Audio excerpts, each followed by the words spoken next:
Good morning and many blessings here from Reku P. Blackheart, your favorite neighborhood friendly witch. We are here to talk about attachment, codependency, and basically round up everything that we've talked about this entire month.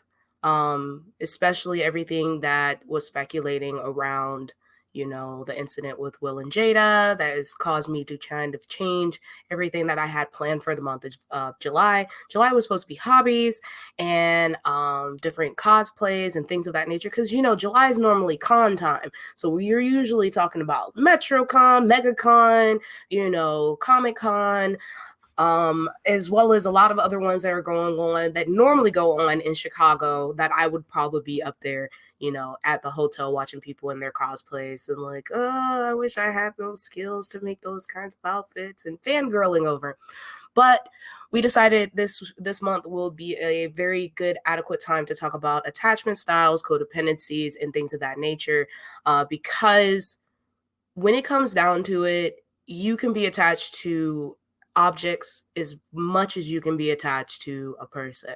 Now, knowing what type of attachment styles that you have, it's more important for you to understand how you're coping when it comes down to your attachment levels is. So if you know what your kind of attachment level is, we talked about the avoidance attachment styles, the secure attachment styles.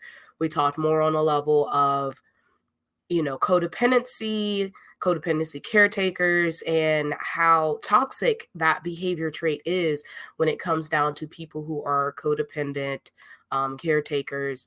Now, one thing I've got asked on the side is, can attachment slash codependency lead to addiction? Um, One thing I wanted to kind of dress up on before we start going over the roundup is, with attachment styles, it kind of tells you if you're going to be more prone to codependency than other attachment styles.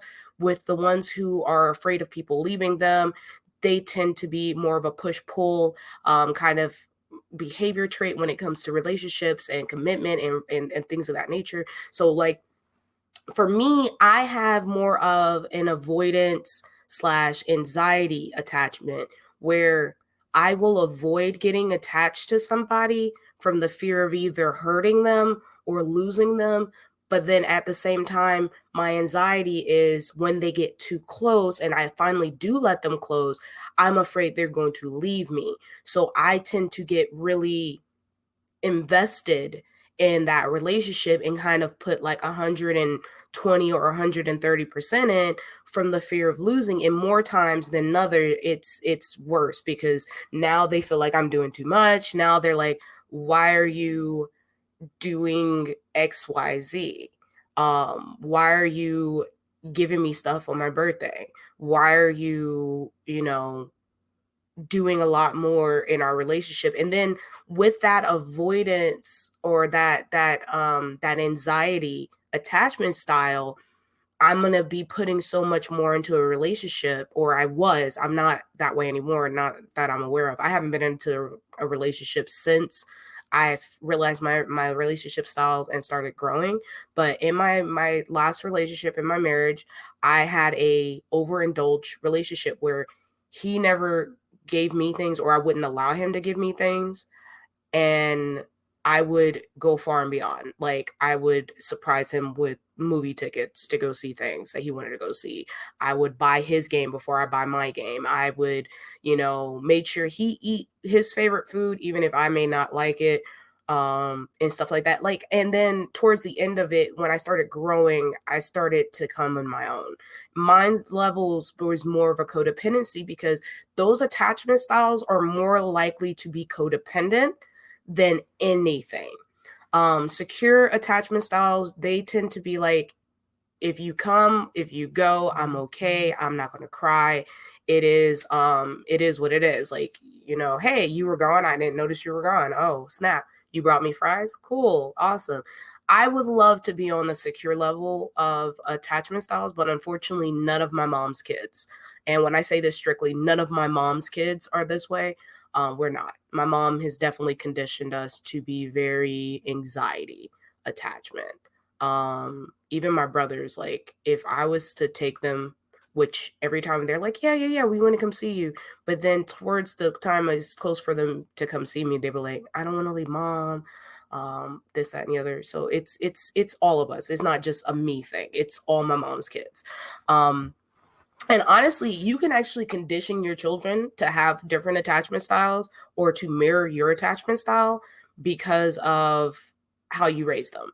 More anxiety or anxious parents will be more attached to their kids unless they have like a disassociation or a non-existent attachment. Like they care for them because those are their children and that is what they're conditioned to believe, but they have no attachment to their child in the emotional level.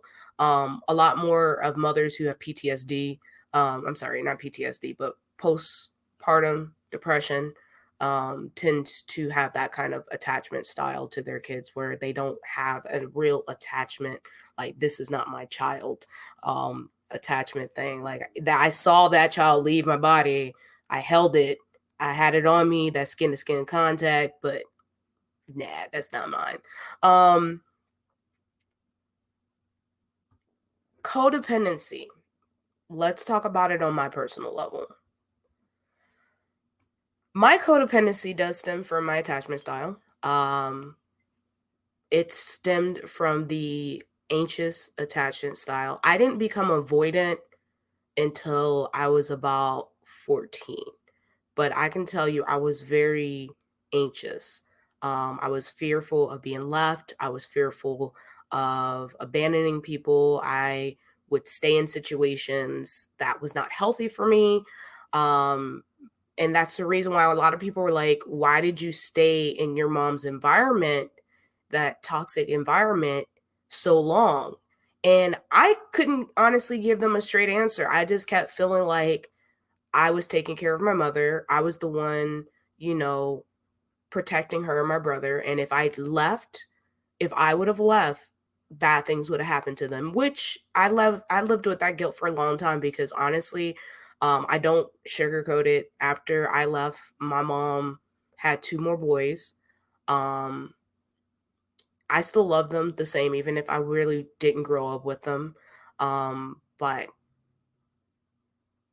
I felt guilt for years. And I mean, like, when I say years, I mean like decades. I left my mom when I was about to turn 15.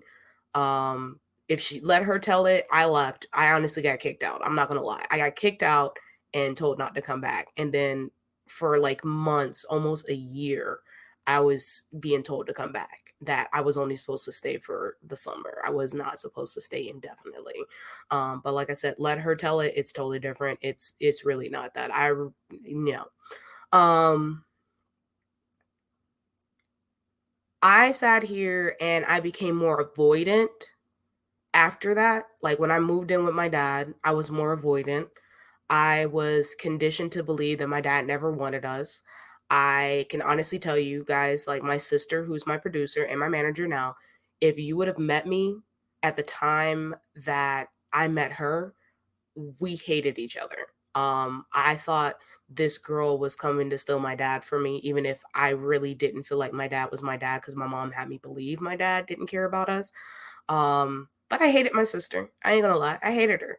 Fucking despised her guts. It was like, I hate this little girl and I wanted her to go play in the street. Like, I am not gonna lie. I did not care for her. She was trying to stay still everything that was supposed to be mine. Um, but I felt the same thing with my brother. Like I was the only child up until I was like 5. And I didn't like my brother. But something happened between me and him, and then like instantly he became like my duckling, and I was just like, "You're not allowed to go anywhere. You're mine." Fuck all what my mom says. You're now my child. um, but when I met her, I couldn't stand her, and I really was like on the fence with it for the longest. I couldn't stand my stepmom. Um, I don't think the only reason I got attached to her was because I was trying to get back at my sister. I'm like, you're stealing my dad, I'm gonna steal your mom. Um, And that was not the mindset to have at 14, turning 15. It really, really, really wasn't. It was very toxic. And I'm not going to lie, I used to do a lot of toxic things because of the environment I came from. And I was also very suicidal. I was a I was a mess at 14, 15. I felt like I didn't have nobody to protect anymore. I went from an environment where at 14 I was protecting my mother. I was constantly, you know, getting somebody who was 3 times my size away from my mother, and for my mom to turn around and get mad at me and abuse me. And it was just like, huh. So I was just like real fucked up. I'm not gonna lie. But my codependency started off as an anxiety, a fear of being left or abandoned or feeling like I wouldn't have any self worth if I left that environment. And when I left, I got into an avoidance attachment where I was so quick to push people away because I didn't want to deal with the same pain that I went through with my mom. I was just like, I can't. I don't want to deal with nobody. I don't want to be with nobody. You would be better off without me. Um, no, I'm not the one, bruh. I'm not the one, sis. Go somewhere else. And at the time, I was still talking uh to one of my exes, my ex April, and she was cool. But honestly, I really didn't date her until later in life. I dated her after me and her rekindled after her sister's passing. Alex was the one I was really dating, but April and Alex was like my best friends for the longest. They were the reason why I started growing, and then I just kind of became stagnant and then started growing again. But then I met Nikki, who's in this room. I met her when I moved in with my dad, and she could tell you I wore a mask in high school. Like, you would never know I was going through a lot of shit. And the only reason she knew is because she got to meet my mother, and she, like, everybody's like, "Oh, she's a cool mom," because she knows how to put on a good mask too. My mom is the reason I know how to put on a mask. Like, y'all don't understand. Y'all would meet her, y'all would be like, "This woman could never do no harm. She's so great, man. She was letting you drink this, that, and the other." And then I'm just like, if y'all could see the fractured ribs I have, but y'all still think she's cool? You see the mark that's on my neck? You still think she's cool? All right, cool. Um, but no, attachment is a very scary thing. It will make you stay in very, very bad toxic relationships. I actually stayed in a I thought I was over my anxiety attachment. I stayed in 2 bad relationships. One of them, I had a miscarriage that I instantly, I was chasing a dude. Like, y'all don't understand. This was like, not it was in the last 10 years. I was chasing a dude who wanted nothing to do with me. He from off rip was using me. And he took my kindness and my good nature and was using the fuck out of me. Moved in with me because I knew how to balance money. I knew how to take care of money, but his money was his money. He had money hidden. He was using my car. He made me quit my job, all kinds of other stuff.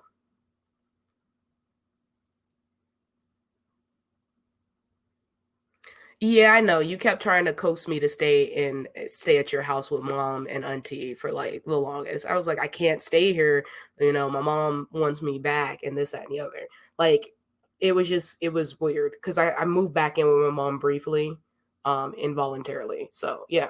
And honestly, even then, like, I realized my attachment to my mom never died until I was like 26. So like 3 years ago. I was still super attached. She still had a hold on me to the point where if she said jump, I would probably question, why am I jumping? And then be like, no, but then I'll be like thinking about it, and then I'm like, I should probably question why she needed me to jump when I could have just looked back and be like, no, I'm just held my ground. But then my mom realized, like, after a while, her hold on me was starting to dwindle. So she started using my brothers against me. My mom she's a master manipulator, and that's where codependency caretakers come into effect. Codependency caretakers are very manipulative. They will come off very charismatic. They will come off very sweet, and very, very caring. And all actuality, they're doing it for their own malicious needs and ways. They're benefiting from your suffering. Codependency caretakers, they look for people who are codependent and abuse them, and they will manipulate them. And you can make somebody codependent. You can take somebody who has an avoidance or anxiety attachment style and make them codependent. You can manipulate them by adding, drugs into the mix, or breaking them down mentally, emotionally, or spiritually. You have to kind of know what that person is intentions is, because you can confuse a codependency caretaker's caring for love and being manipulated into it. I know. I know.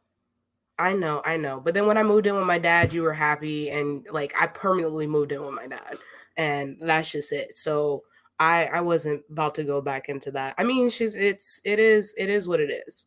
I mean, if I never went through the stuff that I went through, honestly, I felt like it should have stopped way before I was 26, and I should have stopped dealing with her shit at 26.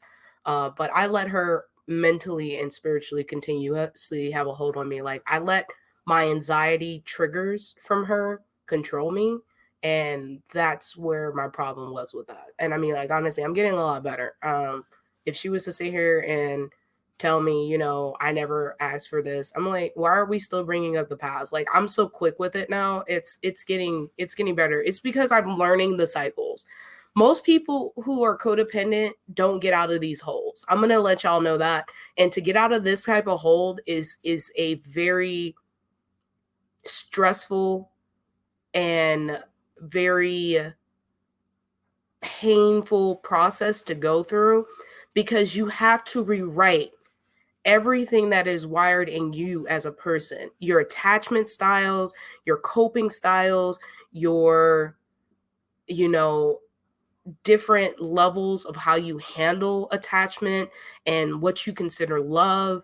And then with you being codependent, you're constantly looking for love, you're constantly looking for approval, you're constantly doing this because the way your attachment style is you need to constantly be touched. Like when people ask me what my love language is I used to need to physically touch somebody. I needed to reach out and you need to be there and everything. That was my love language, and it's my way of attachment to that person. And sometimes at one point, even in like relationships, I used to sit here and when I was numb, I would literally just be intimate with my partner, not because I wanted sex, but because I needed to feel alive, because of my attachment style was touch. It was, I needed touch, I needed this. And that's how, like I said, most people who are codependent, we have very unhealthy coping mechanisms, sex, things of that nature. It was, to me, even if I was in a relationship with somebody I love, but because I was in a bad mood or needed to feel alive or needed to feel wanted or needed, because that anxiety in me was like, am I doing enough to make this person happy? Am I doing enough? Am I enough? Making me feel worthy. You only think, do I need to, have sex? Let's do this as an escape. It's am I feeling? Is these feelings that I'm feeling real?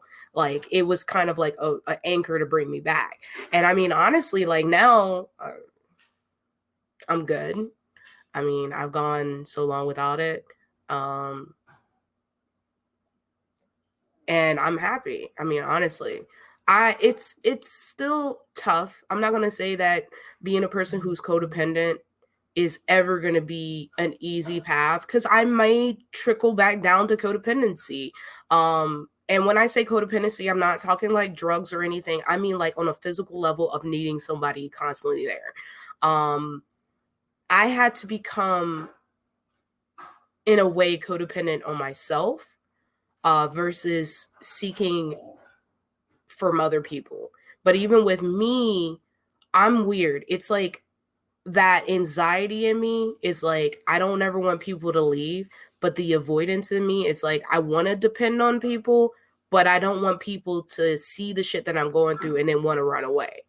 I don't want to put all my problems on people because my problems are meaningless. And honestly, I can honestly say I have to kind of dwindle back to make sure I don't drift into that codependency caretaker, because codependency caretakers are like very, very toxic. And like I said, and me wanting to heal people and wanting to be there for people, I have to kind of know the difference between genuinely wanting to help people and being a actual, you know, codependent caretaker. Because when you say, hey, I have a safe place for people, you kind of got to make sure you avoid that whole caretaker codependency like mindset where you're helping people to find yourself. You're helping people to do discovery. No, I've already knew from the get-go I wanted to always help people overcome adversity.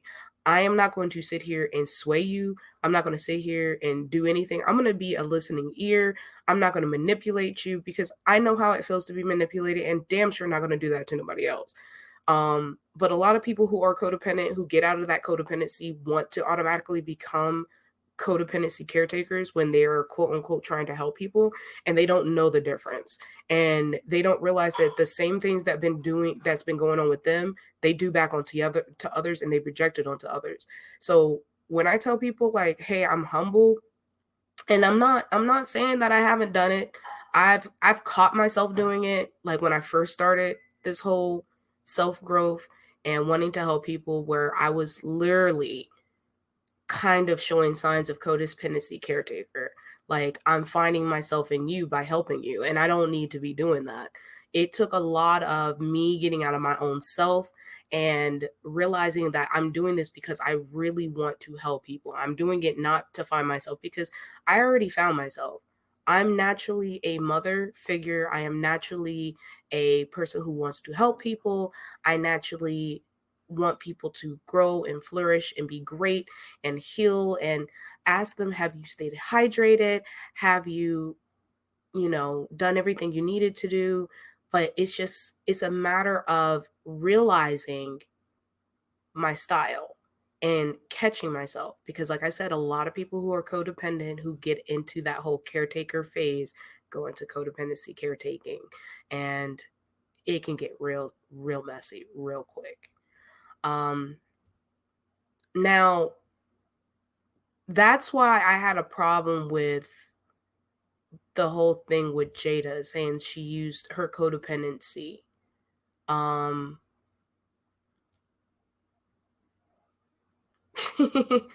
hey little bro, how you doing? I can tell you, like, example. I can use my Leo as an example right here. Hey boo, boo boo. I'm going to use you as an example. He is one of the most independent male Leos I know. He has done a lot. Oh, no, no, no, no, no, no, no, no, no, no, no, no, no, no. We're gonna go on a human level. We're not gonna talk about the celebrity gods. No, I'm not. I'm not gonna do that, because honestly, the way she took it, August was he was codependent, and she's a codependency caretaker. And as you can see with codependency, when you mix codependent people with codependency caretakers and they're finding themselves in each other, when codependency caretakers realize, oh, you don't need me no more. Oh, okay, bet. All right, cool. Now this person who's codependent, who's been sitting here all this time, invested in you, they're in love and attached because they found themselves in you, and then turned around, and now you're like, now you don't love me. Now I have nothing to live for. Now I'm in a dark space again. Like, you took me out of this dark space, made me depend on you, and now you are leaving me. Because codependency caretakers, when you start flourishing, they don't want to be around you no more. They will leave you. No, a difference between a caretaker or a person who wants to see you flourish, they will continue watching you flourish. While a codependency caretaker, the moment they sit here and they see that you're flourishing, they will leave you. And then they will come back when they see you down and low.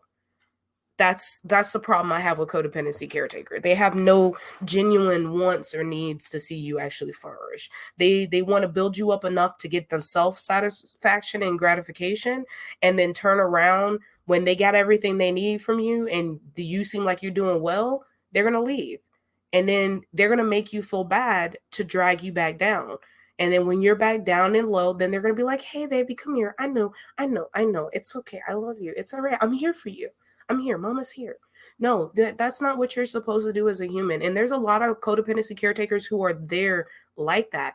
They will drain you of your energy. And then their way, they're making it seem like they're there to really help you. In all actuality, they're not. They are toxic. Codependency caretakers are very toxic creatures. And I've dealt with them on a level. I've saw myself kind of dip in there because I have a lot of people around me who are codependency caretakers, and it took me being around them to see how toxic they can be. And I'm just like, I don't want to be like them.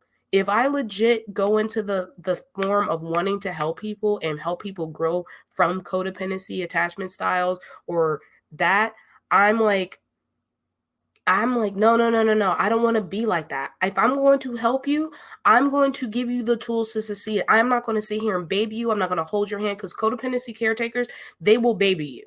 They will sit here, "Oh, baby, you need help getting into school? Let me get you." And then when you sit here and you flourish too much, they will throw that shit back in your face. "I'm the one who helped pay you through school. I'm the help the one do this. Oh, I was the one letting you stay at my house when you had no other place to go." No, that's not what you're supposed to do when you're a caretaker. When you are a caretaker, a legit caretaker, you're not supposed to throw back in somebody's face all the stuff that you've done for them. But a codependency caretaker will throw it back in your face because they need self-gratification for you to continuously worship them.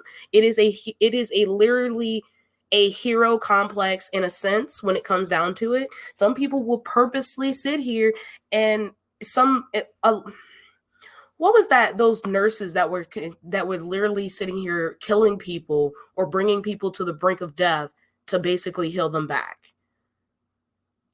That is a form of codependency caretaker. They need people to depend on. They kind of need people to constantly give them gratification for healing people. And it's very narcissistic. It is. And like I said, even like with my Leo here, I have certain people I have to keep away.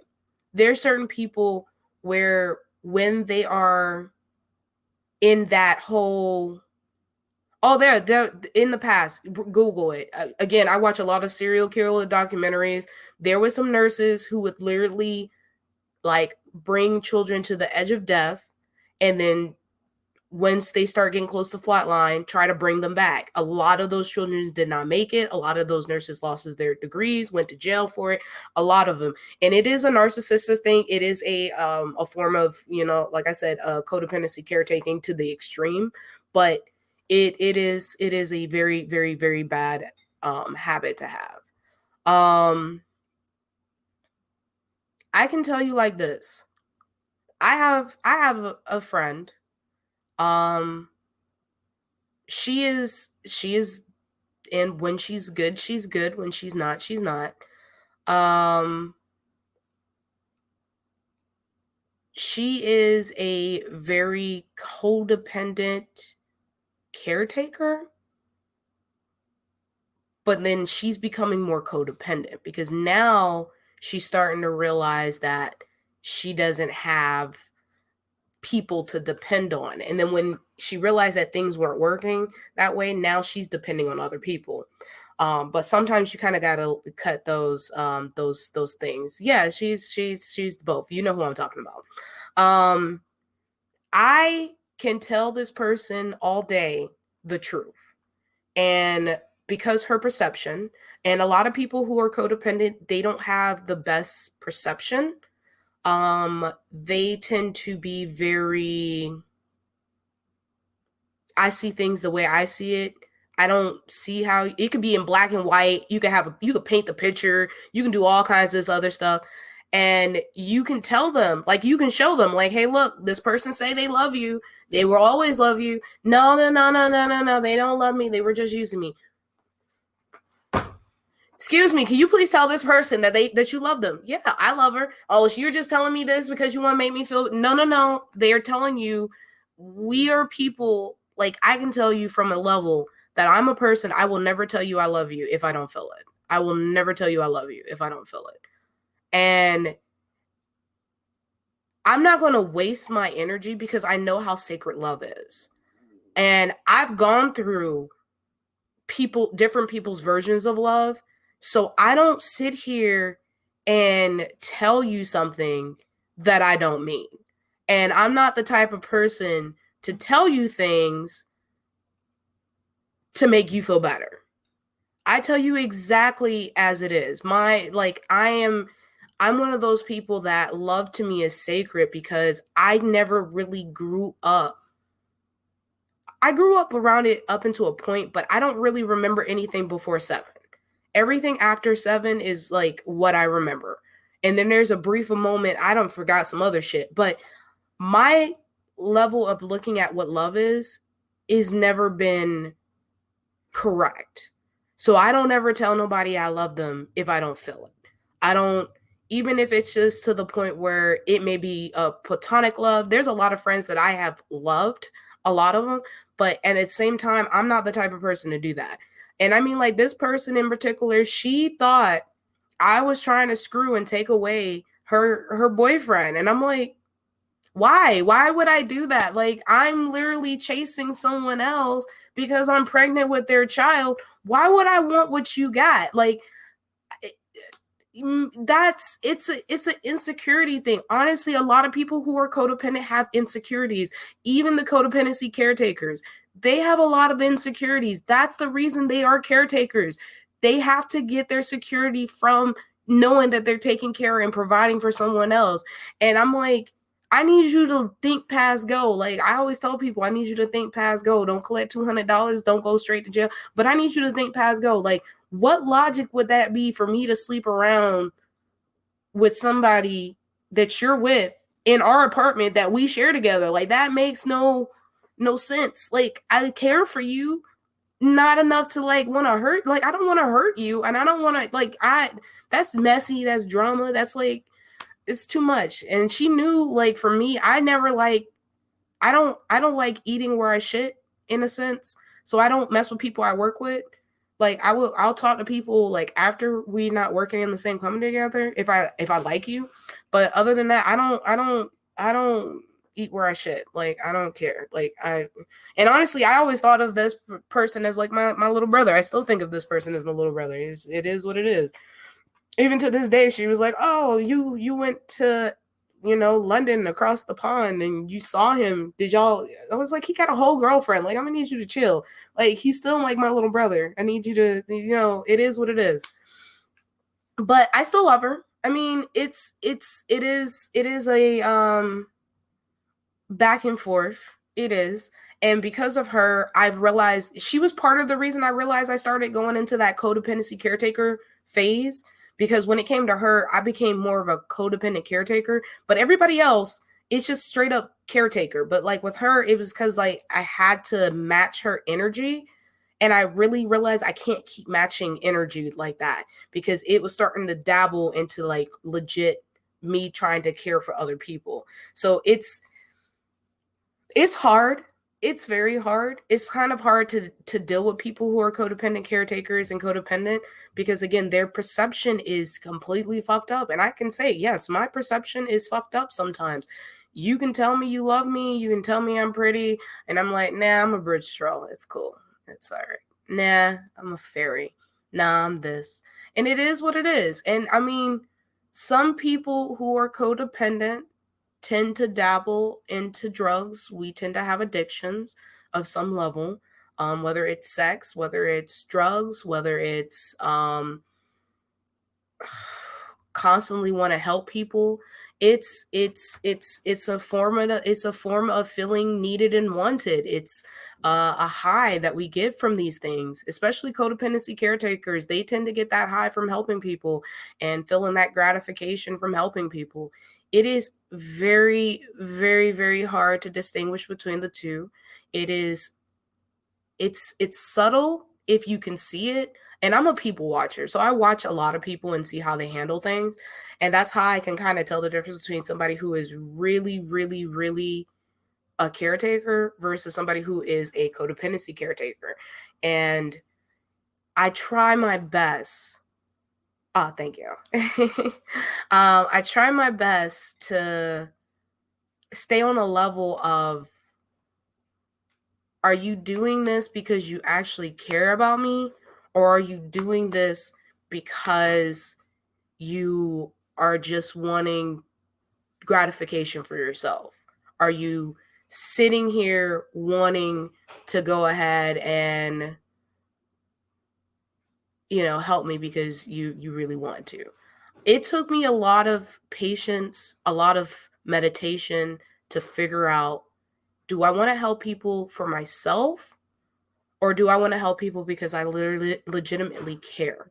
And I do. I care way too much, honestly. I care way too much. That's the reason why I have anxiety. And then there's sometimes I don't care at all. And that's where my depression comes in. So it's like I care way too much and then I don't care at all.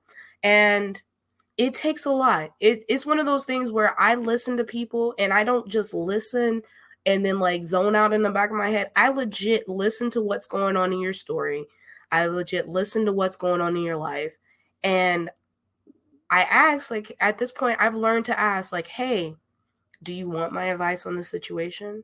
Do you want to just vent? Before I just put in my 2 cents, codependency caretakers will literally just give you, this is your only option. You need to take this option or don't come back to me. And then they make you feel like you have to listen to what they have to say, versus a person who's a caretaker where you're going to make that person question themselves and come to a conclusion themselves. You're going to help them and guide them. You can be a listening ear. You can be a person that wants to sit here and, help and guide them. And it's just like, you want them to invest and figure out their own path, because honestly, when a person comes to you and asks you for advice, they already know the outcomes. They already know what possibilities there is to this. They just need to be reassured that they're going to make the right choice, versus a codependency caretaker is, this is what you need to do, and it may not be any of the choices you even already thought of, but they're going to guide you and manipulate you or move you in the way that you want to. They want you to be moved. While actual caretaker or a person who is a therapist, and that's the reason why I suggest therapy to everybody, they're looking for reassurance. They are being a biased ear. They're listening to what you're going through.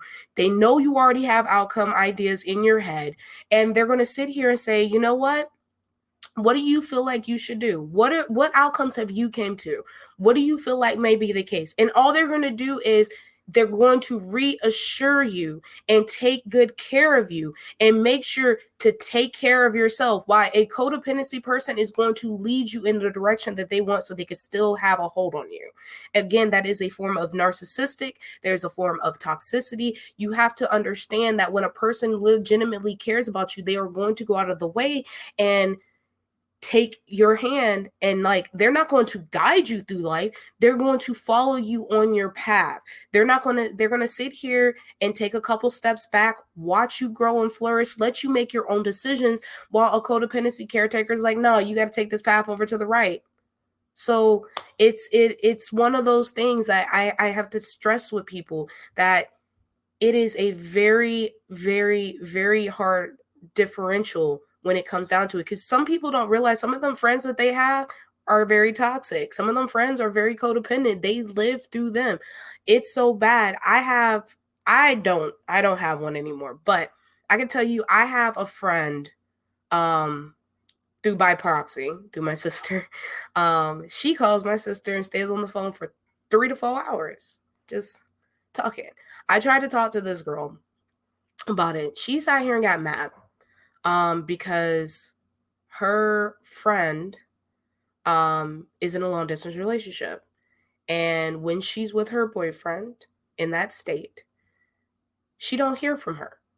And then when she comes back, then she hears from her. She sat here and she was like, I don't get it. It's like all of a sudden you need me because you're not around your boyfriend. Da da da da da. And I'm like, That is the most toxic thing I've ever heard come from somebody who cares about their friends. If you care about your friends, you have to understand that your friend is trying to absorb all of that time with their partner, the people that they wanted to be in a relationship with. You should never sit here and get selfish or be upset. And I'm still trying to figure her out whether it's an attachment thing or codependency, but she is legit like, I'm mad. Maybe I need to get in a relationship. No, that's not what you need to do. You need to be okay with yourself. Don't jump into a relationship because all your friends are in a relationship. Don't change out your friends because your friends are in a relationship. If you are legitimately happy for your friends, be happy for them and understand that because of the distance, your friend's love language may be touch. So when she's with her partner, she is trying to get all that she possibly can with her partner. And then when she comes back, now she has time. And it's still a balance. It's finding a balance and working your way into her life because you are a part of her life, not the other way around. And that's just, it's too dependent. And that's just it. That is a form of codependency. And she's also, then when I try to talk to her, she's like, well, maybe I need to get new friends. I'm like, so you're not listening to anything I'm saying. You're just, okay, cool. All right. And she's young. It is what it is. But it's just like, you have to understand that dependency is a very toxic thing. It's very, very toxic. And I mean, as a person who's very codependent, I could tell you, I have some very toxic behaviors when I'm in relationships. I get super clingy, and I'm still going to want to push you to do what you're going to do. But then when I want my time, I want my time. Like, it is what it is. Like, give me my time. Let me love your face. Now go away and go make money. Like, that's me. Like, I've gotten better. I'm not going to say I'm the best person, because I am codependent. I know my flaws, baby. I'm just not a codependent caretaker. I am just, no. So, I mean, I know what I am. I am what I am, and that's it. And I'm like, let me love your face, and then, goodbye, leave for a while. It can, again, because of my attachment styles. I have that anxiety attachment style where I want to hold on to you forever, and then I have that attachment style where you need to leave to give me space because I need to form out what's in my head. And a lot of people don't understand, a lot of that stuff does stem from my PTSD. Like, I'm not perfect. I do have PTSD. I do have trauma from an abusive background. I was abused for 7 years physically, and for mentally and spiritually for over 10 years. So, I mean, like, people have to understand, like, that person.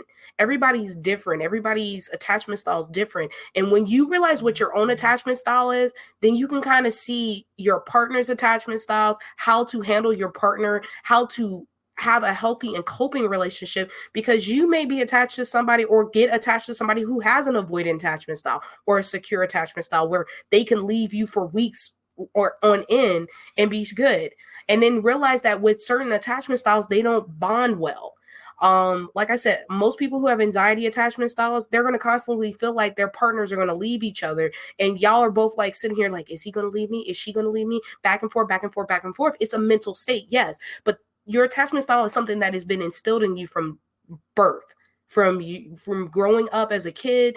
That kind of shows you how you are going to be when your parents drop you off at that daycare or that babysitter for the first time. Does your parents have to dive out while you're distracted? Or if you notice that they're gone, you start crying and boo-hooing for almost several hours? Or is your child too busy doing this, playing games in the background? And it's like, oh, you here? Okay, cool. Awesome.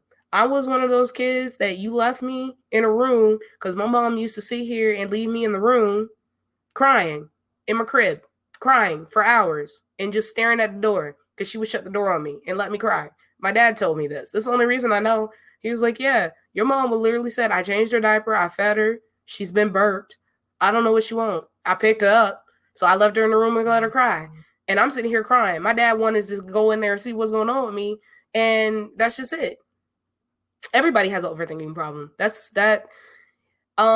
Most people who have anxiety have an overactive brain. From what I was told when I got my CAT scan, they were like, yeah, most people who have anxiety have overactive brain.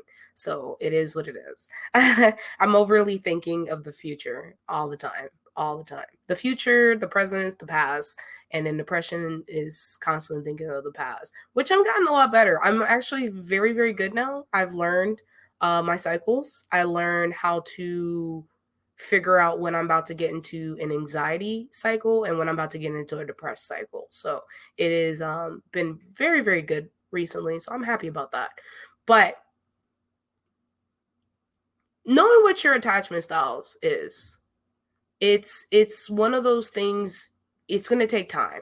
So for those people who sit here and they constantly wonder why they have a clingy girlfriend or a clingy boyfriend, you need to kind of look at what their attachment style is. That tells you a lot about who they are. And know the difference between anxiety, attachment, and codependency, because some people who jump in back and forth into relationships, they could just be codependent, or their love language is constantly needing to be around some people. I know a lot of people who are extroverts who have codependency because they got to constantly be reassured. They got to constantly be the center of attention. They got to constantly have somebody who praise them in a way. And I mean, like, it's kind of hard. It's kind of hard. It's hard for a person who has an anxiety or an avoidant attachment to understand a person who has a secure attachment style. And learning the difference and talking it out is going to be the most healthy thing for you, especially when it comes to being in a relationship, because most people tend to get it with their opposite when it comes to attachment style. So people who have that anxiety or clingy attachment style will tend to be more attracted to people who are secure and don't need to constantly be around people. And then we get mad because they're not being clingy with us. And we're like, tell me you love me. And they were like, you know, I love you. Like, why do I need to tell you every day? Like, I'm here, right? I'm dating you. And I've dated a lot of secure people, and they be like, ugh. And it's bad because they understand that, you know, trauma is a big thing. I come straight off the woodwork when it comes to anybody who wants to approach me now. I tell them, like, hey, look, I have PTSD. I have crippling anxiety, and I have, you know, bipolar depression with suicidal thoughts. Like, just because I have the suicidal thoughts does not mean I'm going to commit suicide. That's how my brain works. I can't rewire my brain. It's something that's here. I take my medication every single day, but that does not stop the thoughts from coming. It just keeps me from going real deep off the deep end. That's it. It helps me function so I don't be in bed all day. It helps me function so I can stay hydrated, be able to cook, make meals, be a bright and sunny face. And it's a legit face. It's not like a mask. It's not me wearing a mask. I can wear my feelings on my sleeve.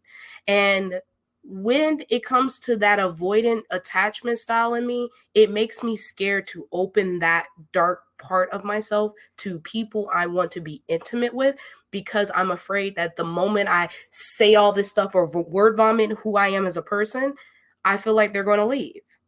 So it's kind of hard having those two attachment styles constantly battling within myself, because like I said, originally it was that anxiety attachment style is what I grew up with, and then I turned around and became more avoidant, and having both of them constantly fight with me. When I finally sit here and I tell somebody I love them or I care about them, then all of a sudden that anxiety attachment kicks in. And it's just like, I don't know what to do. If you leave me, it might be the end of the world. And that's that codependency versus that if you leave me, I will still survive. Tomorrow will be a brighter day. Somebody else will be there. This level that I'm at spiritually, you are no longer my soulmate at that time. My soulmate might be, for this attachment level or this level of awakening, maybe in Nevada or Washington or Seattle or New York. And then at the end of the day, it's just like you have to take in consideration with that codependency. It is very, very dangerous. And with attachment and that mindset, it's a start. You have to change that. With that anxiety, that person's with you for a reason. If you have anxiety attachment and you're in a relationship where you're constantly questioning if that person's going to leave you, that person is around you for a reason. That person is calling you and talking to you for a reason. And one thing I've realized with a lot of people who are codependent, we attract a lot of manipulators. So You have to know the difference between a person who genuinely care about you and a person who's just there because they know that you will never leave. So know what your attachment styles is. Know whether or not that you're sitting here and you have codependency. Figure out where you are when it comes down to your comfort level with yourself. Because honestly, I became so attached with myself and my comfort levels by myself that anybody who comes into my life at this point is literally going to have to fight with my comfortability and my comfortable level with myself. You're going to be at challenge with my sanity, my energy that I have been protecting over the last year. That's what you're going to be fighting with. You're not going to be fighting with other people. You're going to be fighting with my comfort levels with being by myself. Because I'm okay being by myself. I'm not going to sit here and cry if I don't have nobody to sit here and hold my hand through life. Back in the day, about 2-3 years ago, yeah, I would be like, oh my God, I need to be with somebody. Society, I'm about to get into those years where I need to have a kid, because also society will definitely make a woman very, very anxious attached. And I need y'all to stop doing that and instilling that in your kids. Stop telling your child, your daughter, that they need to get married and have children by a certain age, because that will change their attachment style and make them codependent. Stop doing that. As parents, men, do not do that to your children. Do not do that to your daughters. Do not do that to your sons, because if you sit here and you put those stigmas and that pressure on them, you will change their attachment styles and make them codependent. It will make them sit here and be in a relationship because you have basically conditioned them to be, oh my God, I need to be married by a certain age. I need to have kids. And your child, your little baby girl or your son will end up in a relationship where somebody is financially, mentally, spiritually, or emotionally abusing them because you put those society stigmas on them. Stop trying to build perfection that this society is. Be happy for your child for the levels that they at. If they don't ever want to have kids, be happy for them. If they want to adopt kids, be happy for them. If they don't want to get married, be happy for them. Your child is still going to be your child. I have to tell people, like, I've witnessed it. And I never knew where it came from, because that pressure on women is already bad enough in society. But the more you pressure them, when are you going to have kids? When are you going to end up doing this? When are you going to get married? Your sister got married. Your friend is married. Why aren't you married? When you do that, you're pushing them into codependency. You're changing their attachment styles. You're making them second guess and question themselves. And as women, we are the most highly to be depressed and be codependent because of the way society has put that stigma on us. So stop it.